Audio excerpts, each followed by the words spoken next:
देश में लोकसभा चुनाव 2024 का आगाज हो चुका है और महज 4 दिन शेष रह गए हैं प्रथम नामांकन को।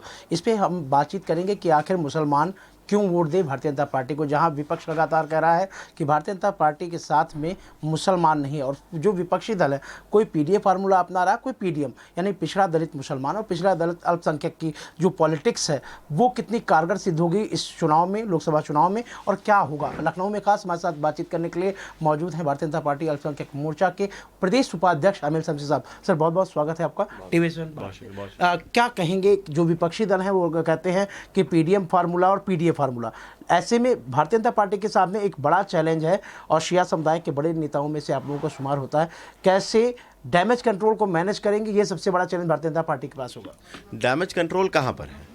भारतीय जनता पार्टी तो कभी वर्गों की बात नहीं करती, भारतीय जनता पार्टी तो कभी बांटने की बात नहीं करती, भारतीय जनता पार्टी तो 140 करोड़ देशवासियों की बात करती है। भारतीय जनता पार्टी सबका साथ, सबका विकास, सबका विश्वास की बात करती है। भारतीय जनता पार्टी कभी भी जातियों में बांट करके वोट बैंक की राजनीति करने का काम नहीं करती। वोट बैंक की राजनीति वही करते हैं जो वोट बैंक का तुष्टीकरण करके सत्ता में आ करके सत्ता का लोभ लेते हैं, लेकिन जिन समाज के वोट लेते हैं उनका कभी काम नहीं किया आज तक, उनके उद्धार की कभी कोई बात नहीं की। भारतीय जनता पार्टी सभी को मुख्य धारा से जोड़ने की बात करती है, विशेषकर हमारे अल्पसंख्यक भाई, हमारे मुस्लिम समाज के लोग, हमारे वो शोषित, वो वंचित लोग के जिनके नाम पर हमेशा वोट लिया गया, जिनके उद्धार के नाम पर हमेशा वोट लिया गया। वोट लेकर के लोगों ने 70 साल देश पर राज किया, क्षेत्रीय दलों ने लंबे लंबे पीरियड तक सरकारें बनाई, मुख्यमंत्री बने, लेकिन कभी भी उस समाज का विकास नहीं किया, उस समाज का उद्धार नहीं किया।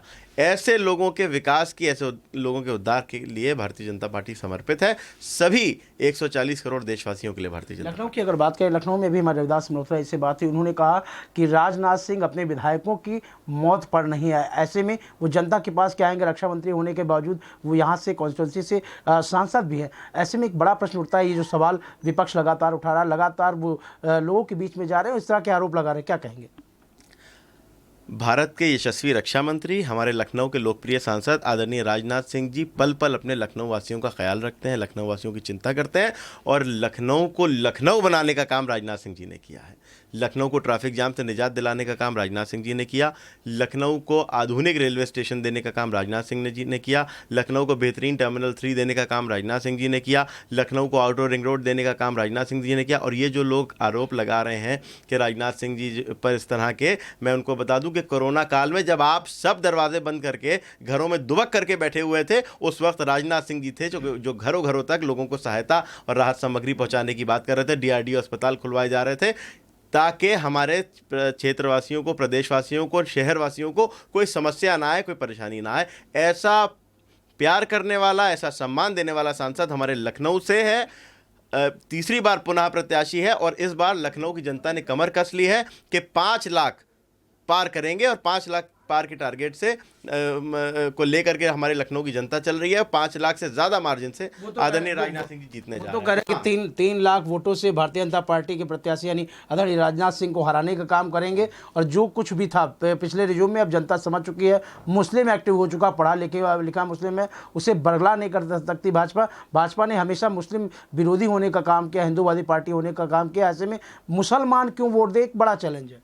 अरे सब मुंगेरी लाल के हसीन सपने हैं, सपने देख रहे हैं, सपने देखने का अधिकार है। आँख खुलेगी 4 जून को तो समझ में आ जाएगा कि जो सपने देख रहे हैं कैसे चूर चूर होते हैं। रही बात आप मुसलमान की बात करते हैं, तो मुसलमानों के उद्धार का काम, मुसलमानों के विकास का काम, मुसलमानों को सशक्त करने का काम और मुसलमानों को सुरक्षित माहौल देने का काम यदि किसी ने किया है तो भारतीय जनता पार्टी की सरकार ने किया है। भारतीय जनता पार्टी पर आरोप लगा करके, भारतीय जनता पार्टी से डरा करके मुसलमानों के और भारतीय जनता पार्टी के बीच में एक दूरी, एक खाई बना दी गई थी, जिस खाई को, जिस दूरी को सबका साथ, सबका विकास, सबका विश्वास की नीति ने दूर कर दिया है। अब हमारी मुस्लिम बहनें हैं, हमारे मुस्लिम भाई हैं, सब एक स्वर में इस बात को कहते हैं कि ना दूरी है ना खाई है, मोदी हमारा भाई है। लेकिन एक बात और है, उस पर ईडी भी आई है, सीबीआई भी आई है, ये कितना मानते हैं कि जहां होता है आप जैसे इलेक्शन के बाद में केजरीवाल को जेल पहुंचाना, ये विपक्ष का कहना, हम नहीं कह रहे, विपक्ष का कहना है कि अखिलेश यादव जो समाजवादी पार्टी के राष्ट्रीय अध्यक्ष और पूर्व मुख्यमंत्री हैं, उनको सीबीआई का नोटिस देना,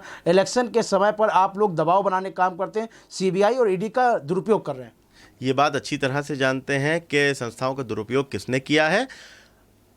जब इन लोगों तथाकथित सेक्युलर दलों पर इस तरह की बात आती है तो ये इस तरह के पॉलिटिकल स्टंट खेलने की कोशिश करते हैं, लेकिन सच्चाई ये है कि जब केवल उन्हीं के यहाँ क्यों नोटिस पहुंच रहे हैं, केवल उन्हीं के यहाँ क्यों ईडी की टीम जा रही है कि जिनके घरों से, बिस्तरों के अंदर से, दीवारों के अंदर से पैसा निकल रहा है। क्यों ऐसा हो रहा है कि आप ही के लोग ऐसे हैं कि जिनके घरों के बिस्तरों के नीचे पैसा भरा हुआ है? वो किसका पैसा है? जनता के टैक्स की चोरी का पैसा है, जो आपने जनता से चुराया है। जनता का हक है, जनता की मेहनत, उनके खून पसीने की कमाई है। गरीब भारतीय नागरिक ने अपनी खून पसीने की कमाई जो है, उस कमाई को आपने अपने बिस्तरों पर काला धन के उस तरह से जमा करके रखा है। आपके यहाँ इसलिए ईडी जा रही है, इसीलिए आप फंस रहे हैं। दूसरी बात, ये अरविंद केजरीवाल को जेल भेजने की आपने बात कही। 9 सम्मन अरविंद केजरीवाल जी को गए थे ना, 9 सम्मन। 9 सम्मनों पर अरविंद केजरीवाल ने कोई रिस्पॉन्स नहीं किया। चुनाव से ऐन पहले वो जेल में जाने के, क्योंकि उनको पता था कि पहले सम्मन पे भी जाएंगे तभी भी गिरफ्तार कर लिए जाएंगे। तो अपनी गिरफ्तारी का राजनीतिकरण करने के लिए अरविंद केजरीवाल ने इस तरह का पॉलिटिकल स्टंट खेला। लेकिन ये नया भारत है, नए भारत की नई जनता, नई सोच है, नई सोच वाली जनता है। ये युवा भारत है, ये युवा सोच वाली जनता है, ये बात बखूबी समझती है। ये सारे इस तरह के छल कपट को 70 साल देख चुकी है। 70 साल में जो है हमारे देश की जनता बहुत अनुभव कमा चुकी है। अब ऐसे किसी छल में आने वाली नहीं है। भारत की जनता निर्णय ले चुकी है। प्रचंड बहुमत से भारतीय जनता पार्टी की सरकार बनने जा रही है। प्रचंड बहुमत से तीसरी बार आदरणीय नरेंद्र मोदी जी भारत के यशस्वी प्रधानमंत्री बनने जा रहे हैं। इसमें कोई शक शुबा नहीं है, क्योंकि ये निर्णय भारत की जनता ले चुकी है। जनता कमर कस के तैयार है। आज बहुत ट्रोल हो रहा है, फेसबुक पे देखा जाए, यूट्यूब पे देखा जाए, और खास तौर से अगर सोशल मीडिया का जो प्लेटफॉर्म है विपक्ष का, उसमें ये दिखाया जा रहा है कि राहुल गांधी के हेलीकॉप्टर की जांच हो रही है। ऐसी क्या जरूरत आन पड़ी कि राहुल गांधी का जो हेलीकॉप्टर है उसकी जांच आप कर रहे हैं? अगर जांच करनी तो पहले भी कर सकते थे। क्या लग रहा था वहाँ पे, क्या वो पैसा लेके जा रहे थे? पैसा बांटने की कोई ऐसी उम्मीद थी? भाई हमने तो ऐसा कुछ नहीं कहा। यूट्यूब पे देखा जाए, और खास तौर से अगर सोशल मीडिया का जो प्लेटफॉर्म है विपक्ष का, उसमें ये दिखाया जा रहा है कि राहुल गांधी के हेलीकॉप्टर की जांच हो रही है। ऐसी क्या जरूरत आन पड़ी कि राहुल गांधी का जो हेलीकॉप्टर है उसकी जांच आप कर रहे हैं? अगर जांच करनी तो पहले भी कर सकते थे। क्या लग रहा था वहाँ पे, क्या वो पैसा लेके जा रहे थे? पैसा बांटने की कोई ऐसी उम्मीद थी? भाई हमने तो ऐसा कुछ नहीं कहा। हमारी तरफ से तो या भारतीय जनता पार्टी की तरफ से तो ऐसा कोई बयान नहीं आया। ये तो वही साहब दाढ़ी में तिनके वाली बात है। ये तो दाढ़ी में तिनके। और दूसरी बात ये कि रूटीन चेकिंग तो सबकी होती है। रूटीन चेकिंग तो हर एक की हो रही है। चुनाव आयोग तो सबकी चेकिंग कर रहा है। चुनाव आयोग तो जो गाड़ियां रोक रोक करके चेक कर रहा है, वो भाजपा के कार्यकर्ताओं की भी गाड़ियां चेक कर रहा है, सपा के, कांग्रेस के, सारे सबकी गाड़ियां चेक हो रही हैं, सबके चेक किया। भाई मसला क्या है कि आप खुद अपनी असलियत जानते हैं, आपको खुद पता है कि आप क्या क्या कर सकते हैं, तो आप ये सारी बातें कर रहे हैं। आखिरी प्रश्न है।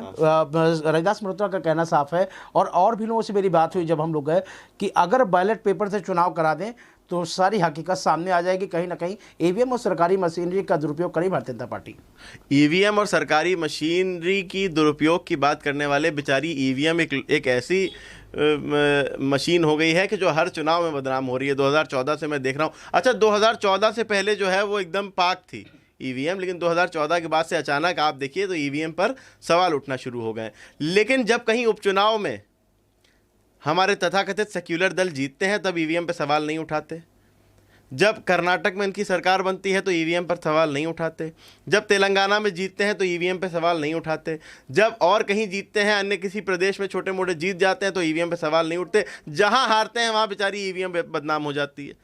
तो अब तो जनता ने, अभी आप जो ट्रोल करने की बात कर रहे हैं, जनता ने ट्रोल करना शुरू कर दिया है। जनता ने जो है उसका वो बनाना शुरू कर दिया है मीम्स के चुनाव से पहले ही कि भैया ईवीएम को तो दोष नहीं दोगे ना, जो भी परिणाम आएगा। आपने जो बोया है वही तो काटेंगे।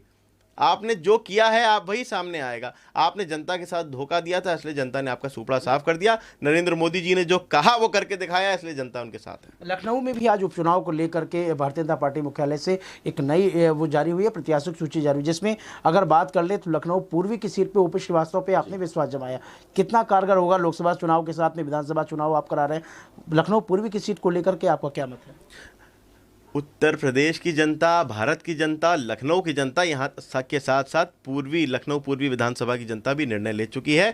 हमारी श्रद्धेय गोपाल टंडन जी की सीट थी, वहाँ से हमारे भारतीय जनता पार्टी के बहुत ही अच्छे व्यक्ति हैं, बहुत ही अच्छे नेता हैं ओपी श्रीवास्तव जी। उनको भारतीय जनता पार्टी ने प्रत्याशी बनाया। उनको हम बहुत बहुत बधाई देते हैं, बल्कि हम उनको जीत की अग्रिम बधाई देते हैं, क्योंकि प्रचंड जीत वहाँ से भी हमें प्राप्त होने जा रही है। ये थे एमएल शमसी, जिनका कहना साफ था कि भारतीय जनता पार्टी 400 पार तो होगी। साथ ही साथ विपक्ष को उन्होंने करारा जवाब दिया। उन्होंने कहा जिन लोगों की दाढ़ी में, यानी चोर की दाढ़ी में तिनका है, वही इस तरह के ट्रोल कर रहे हैं और आने वाले समय में उनको सब कुछ साफ हो जाएगा। वहीं दूसरी तरफ समाजवादी पार्टी के प्रमुख की अगर बात की जाए और लोकसभा चुनाव में अगर बात की जाए, रविदास मल्होत्रा ने जो 3 लाख से जीतने की बात की, तो उन्होंने कहा कि 5 लाख इस बार फिर से पार होगा और राजनाथ सिंह फिर से लखनऊ से सांसद बनेंगे। कैमरामैन रोहित के साथ शशांक श्रीवास्तव, TV7 भारत, लखनऊ।